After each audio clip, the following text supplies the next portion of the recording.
Hey guys, MetalJesus here, and welcome to a part of my game room that I don't always show on my channel, but actually I use it quite a bit. Now, many of you know that I love collecting big box PC games, specifically games from the 80s and 90s, and often I get questions as to how I play those games.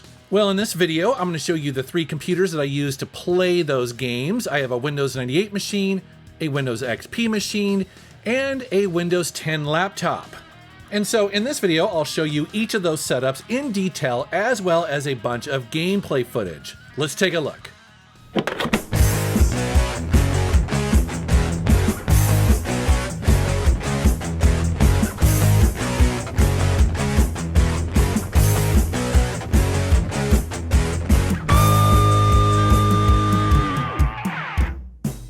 We're going to go ahead and start with my Windows 98 machine. Now, if you've been watching my channel for a while, you know that I had this machine built to spec by a local Seattle company called RePC a couple years ago. RePC is a company that takes in old computers and electronics and will either clean them up, fix them up, and then resell them to the public, or they properly recycle them. And so what I wanted them to do was build me a computer as though I had traveled back in time, walked into a computer store in 1999 and just bought one off the shelf. And so this is a pretty sweet machine, especially for a gamer like me. Let's go ahead and go over the hardware. We started with a Dell Dimension XPS R400. Say that 5 times. But basically in here, there is a 3DFX Voodoo 3. There is a Sound Blaster 16 plug-and-play sound card. It's powered by a Pentium II 400 megahertz, and it's got 384 megabytes of RAM. It also has 2 CD-ROM drives. One of them is a burner, just in case you need it. Plus, it's got 2 hard drives in there. It's got a 2 gigabyte and also a 1 gigabyte hard drive, which admittedly is actually a little on the small side. I think they decided to go with that because they wanted to make sure that those hard drives would be viewable and usable in MS-DOS. That's my guess with that, but I am running out of space there. And then connected to that, I have one of my favorite monitors of all time. It's an IBM P96. It's a 19-inch monitor with a native display resolution of 1600 by 1200, and it'll go up to 85 hertz. And then obviously it's in a 4:3 aspect ratio, which is perfect for all of those 80s and 90s video games. You also see here my natural Microsoft keyboard. I don't know if they even make these anymore for people, but I got kind of addicted to them and it feels very natural to me. I like how this is built and designed. I don't know, again, if anyone uses these anymore, but it's just something I'm used to, so I like to use it. I've also got a Microsoft Sidewinder gamepad. This is a USB connected controller, and for the most part, it works really well. Also, one of my favorite mouses of all time. This is the Microsoft IntelliMouse. And so the design and idea of this computer is really twofold. It's designed to run old MS-DOS games very well because it's got, as I said, it's got a 3DFX Voodoo 3 in there, which is very well supported in DOS and games, that would use 3D acceleration. But more importantly, it also has the Sound Blaster 16, which again is very important when it gets to old MS-DOS games because despite there being a ton of other sound cards that you could get at the time, some of them definitely better than the Sound Blaster 16, there's no denying that the support for Sound Blaster 16 was, it was almost universal. And so that's what I was really looking for here.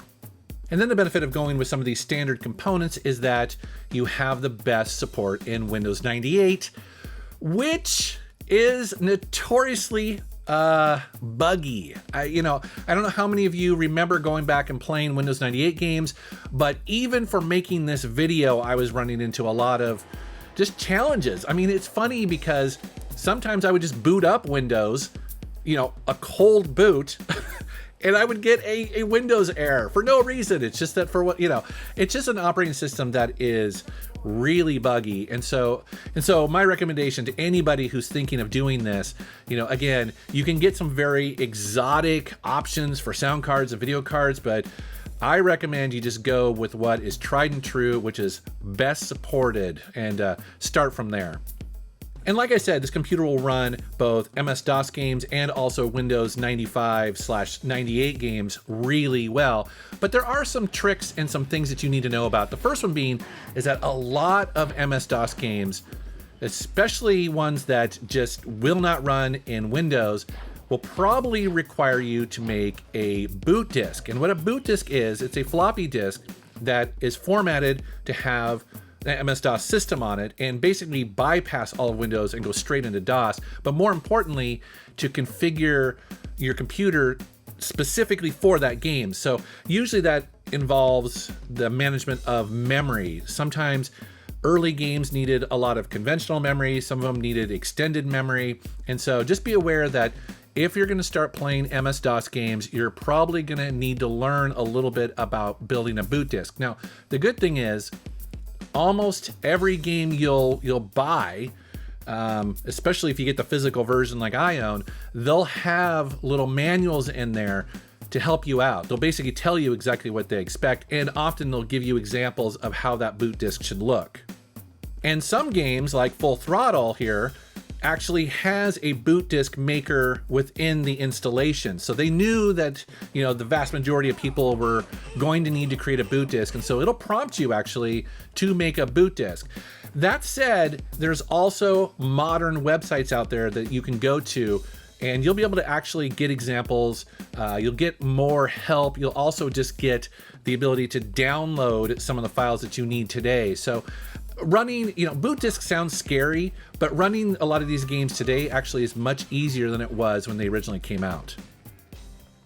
Now let's go ahead and swing over and take a look at my Windows XP machine, which I've had for a long time. I actually built this machine, probably 20 years now. It's been quite a while, and it's definitely been a workhorse in my game room. I absolutely love it.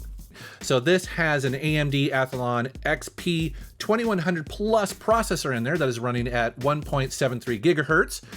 There are 2 gigabytes of RAM in here, and then the video card is an ATI Radeon 8500. As for the sound card on this computer, I'm just using the one that's built onto the motherboard. So it's a Realtek audio chip that was very common on motherboards at the time, and it's well supported in Windows, so I've never had a problem with it. And then this machine has 2 hard drives in there as well. The C drive is a 30 gigabyte drive, and then the D drive is a 200 gigabyte drive, which is plenty of space for anything that I would want to put on there. It's been really nice because, again, on this machine, there's plenty of room for games. And then as to what's connected to it, it's all of the same stuff as my Windows XP machine. So the same monitor, mouse, keyboard, controller, etc. Now I could get a switcher for all of that, and that's probably something I should do in the future, but honestly, I really only have one of these machines hooked up at one time. It's not that big of a deal for me to climb underneath the desk and, you know, unplug them from one machine to another, but just be aware that you can get keyboard, mouse switchers and stuff like that that would do that for me. I just haven't bought one yet. And so my Windows XP machine solves an issue that, you know, the Windows 98 machine doesn't do, and that is, of course, run games that are just slightly newer. It's kind of designed for games that are specifically for Windows, and, you know, from the year 1999 to maybe, I don't know, 2006 or so. I'm kind of guessing there, but this is what this one's kind of designed for. You know, when games finally fully switched over to Windows. And so that's what this runs really well. And that's what I kind of use it for. Although that's not to say that it won't run older games too. It's just very spotty at what will run and what won't. Because again, those early games were not designed for any version of Windows, and so you will run into compatibility problems, especially on Windows XP, getting some 3D effects games to run or DOS games. You know, that's why I have these 2 older computers. That said, there is a little trick that you can do in Windows XP that people, I think, kind of forget about. So, for instance, I have this game here called Firefight. So this was originally released in 1996, probably for Windows 95, I would assume. Maybe Windows 98, I don't remember at the time.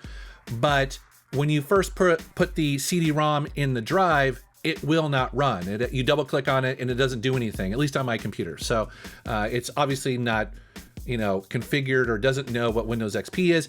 The solution here is very simple, and I recommend most people do it if you're having problems running older games, is that you can go into its properties of the actual game on the disk, and there is a compatibility tab there where if you check it, now it'll be unchecked by default, but you can actually turn on a compatibility mode in Windows XP to try to trick the game to thinking that you're running Windows 95 or Windows 98, whatever. So I typically do select Windows 98, and sure enough, as soon as I did that, the game launches and runs just fine. And so these two computers here give me the ability to run 20, maybe 25 years worth of PC games on real hardware. Tens of thousands of games potentially you could run on these two machines as they were meant to be ran. It's pretty cool. Keep it in your pants, pal. And then the other gaming PC that I use as well is this newer Dell Inspiron 7586 laptop that runs Windows 10. And the hardware is pretty decent for a laptop that was released in 2019. It's an Intel i7 CPU running at 1.8 gigahertz, although I think it can boost up to 3 perhaps. And then it's got 16 gigs of RAM. And then it's got about 475 gigabytes of hard drive storage. And there are two reasons why I bought this laptop. The first one being is that it's portable, because a lot of people have asked me, do you have a Windows gaming PC in the game room? And the answer is no, because I don't really want to have a big old tower with keyboards and mouse, all that stuff sitting there. I much prefer a portable solution like a laptop, because I get the benefits primarily of both. I mean, obviously the power is not there, but the portability is. I like that I can sit it down, on the coffee table, connect it to my modern television, and it just works really easily, and then I can quickly store it away. And so this laptop functions as my GOG machine. I do have Steam on here, but primarily because it is a laptop, and laptops aren't super powerful, it is powerful enough to run games from GOG. Now, if you're not familiar with GOG, they are good old games, and what they do is they license, resurrect, repackage, update old PC games to run on modern hardware.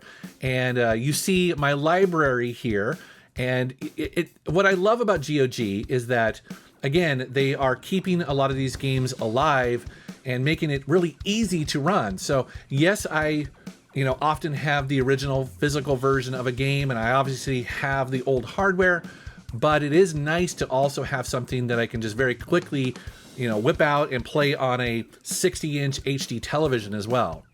And then the second reason why I own this laptop is because I have a YouTube channel, and some of the things that I need to do, I can only do on a modern version of Windows, specifically a lot of game capture and stuff like that. If I'm having problems capturing on my Mac or something like that, it's nice to have a Windows machine that I can kind of go, is this a Mac problem or is this a Windows problem? And often I'm kind of bouncing back and forth. Also, some of the utilities that you'll get with, some of these devices that are sold, like say a firmware update or something like that, they won't support Mac, and you need a Windows machine to update the firmware or something like that. It's good to have that. And then the question I get a lot is, why am I not just running a virtual machine on a modern computer? You can run virtual versions of MS-DOS, Windows 95, 98, 2000, all that stuff in a virtual machine. Wouldn't that just be easier? And the answer is, sometimes it is. Now, it's been my experience with VMs, and admittedly, I haven't messed around with one probably in a couple years, but yeah, it's really impressive to run a virtual machine of Windows 98, and many games will run on it. But I've also experienced that a lot of games won't, especially during that time period of 3D acceleration. Kind of the late 90s and early 2000s, the transition between 98 and Windows XP and all that. Some of those games that really wanted you to have a 3DFX glide video driver support or something like that, they just won't run on a VM, or you end up running it with software mode, or the graphics don't look right. And so yeah, that would probably work with a lot of games, and probably the more popular games are probably better supported because they would have more eyeballs on it, more work done. But Sometimes I want to play those kind of weird, obscure, hidden gems. And what I was finding, at least, several years ago, is that many of those didn't work in a VM. So, and also too, to be quite honest, I just really like having, the real hardware. It's cool to have the real hardware. I got the real games. It's cool to have the real hardware. So that is a quick look at the 3 computers that I use to run my old PC games, but I would love to know how you are running old PC games down in the comments below. I know many of you have old real hardware like I do. Some of you, just enjoy the convenience of GOG and DOSBox, which is totally fine. Maybe you're running some VMs and you've got some suggestions and tweaks for me. Let me know down in the comments below. And as always, I want to thank you for watching my channel. Thank you for subscribing, and take care.